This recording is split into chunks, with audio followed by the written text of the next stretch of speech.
grosso modo, os dois pilares do sucesso asiático foi uma política industrial acertada e uma política cambial bastante agressiva e que funcionou de maneira muito interessante, com muito intervencionismo, né? É importante dizer que houve uma tentativa de se comparar o Sudeste Asiático com a América Latina e dizer que não havia intervenção na Ásia e que havia intervenção na América Latina, por isso a América Latina deu errado e a Ásia deu certo, mas para quem estuda a fundo isso, a história da Ásia, começando pelo próprio Japão, vê que essa história não para de pé, né? Na verdade, o que houve foi que o intervencionismo na Ásia deu certo e o intervencionismo na América Latina deu errado, né?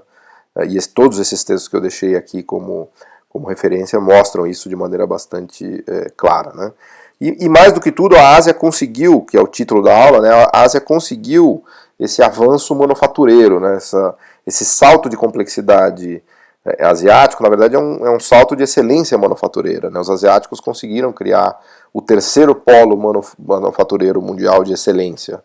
Além do polo americano, canadense, do polo alemão, europeu, se criou esse polo de excelência de produção manufatureira na Ásia, que é, claro, é um cluster, né, uma aglomeração de Japão, composta por Japão, China e Coreia do Sul, e os países que orbitam ali, né, principalmente a Malásia, Tailândia, Indonésia e também Vietnã, mas tudo aquilo ali é um polo de produção manufatureira para o resto do mundo, né. Outra coisa também que no Brasil os economistas adoram dizer que a abertura comercial é muito grande. Não se trata de abertura comercial, se trata de conquistar os mercados mundiais, né? Então, quando a gente olha em todos esses países que eu mencionei, as exportações sobre PIB representam 50%, 60%, às vezes até 70% do PIB. Então, não é que eles se abriram, na verdade é que eles conquistaram o mercado mundial, né? Isso vale para a Coreia do Sul, vale para Taiwan, vale para Malásia, Tailândia e assim por diante, né? Eles foram capazes de conquistar esses mercados de manufaturas do mundo, não ficaram só nas commodities, os do Sul, né?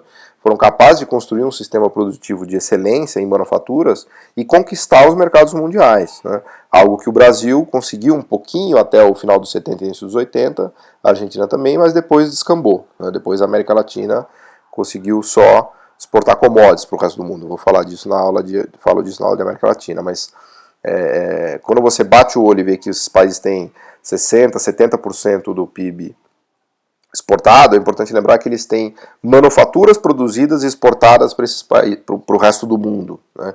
Então não foi o fato da tarifa ser baixa que produziu isso.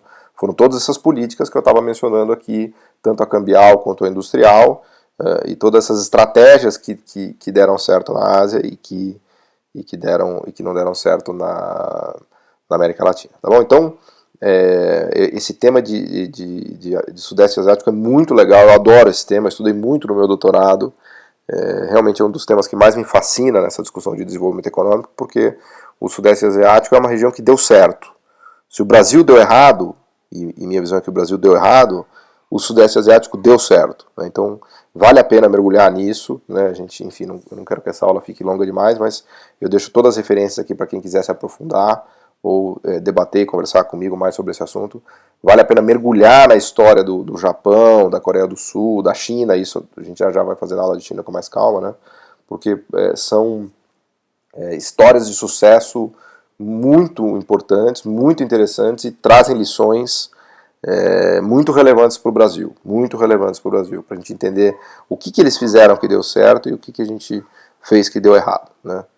E, bom, a gente vai voltar, obviamente, a gente discute isso na aula de América Latina, na aula de China e na aula de Brasil também, tá bom? Fico por aqui, obrigado.